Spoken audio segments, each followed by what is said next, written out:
Hey guys, I just wanted to make a quick video. If you have a John Deere zero turn, a commercial mower, and it has a key switch that looks like this, make sure you don't let water get into it. I've actually mentioned this in another video, but I thought this was a good opportunity to make just a video solely on this topic.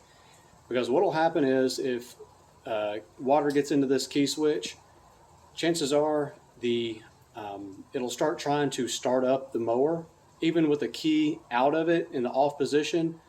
It happens. I actually got some footage at work the other day of it actually happening, and this unit had been sitting outside, and we come in the next day, they put a fresh new battery in it, and just randomly it'll try to start up. Now this could cause a fire, and if anytime this starts to happen, disconnect that negative cable on the battery immediately. So let me show you what will happen. Try to start itself again. Yes. Can you just? Yeah. Can you just Yeah. The battery? And just real quick, I want to clarify. They had put a fresh battery in that mower right before closing time the previous day. So then we come in the next morning, and I hear that battery's like dead. That drawed my attention. I thought the customer was over there trying to start it up, and I realized no one's standing there. It's over there doing it by itself. And so the battery was dead. We're lucky that it didn't overheat that starter and catch that mower on fire overnight. Like I said, this key switch is found on a lot of John Deere commercial mowers, standers, and zero turns. I would recommend using this style of key. If you can, it's got that boot on it. It'll keep water from getting in there. And as opposed to this key, which is more common, it will allow water to get into the key switch. So this is a common issue. The old part number for that ignition switch is AUC 15805, and it'll be printed on the bottom of the key switch.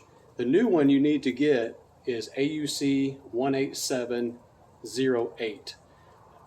We've replaced these constantly. It'll cause all kinds of issues, but keep some water out of it. And it started to rain here, reminded me of it. A common way that water gets into these key switches where the owners don't really think about it is when they're transporting the mower on a trailer between jobs, and it just rains a little bit on the mower, and they don't even think about water getting into that key switch. And if you do need to wash your mower, just put a piece of electrical tape or that key like I showed you. Just make sure you just keep water out of it. But anyway, just thought I'd make a quick video.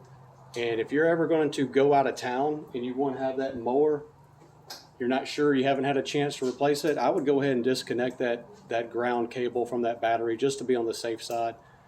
It could, sit there and just wear out that starter and cause a fire and burn down your shop, burn down your house, if that happens to start having an issue with that key switch. So anyway, hope you'll like the video, subscribe. I'll have more videos like this coming soon, guys. Thanks for watching.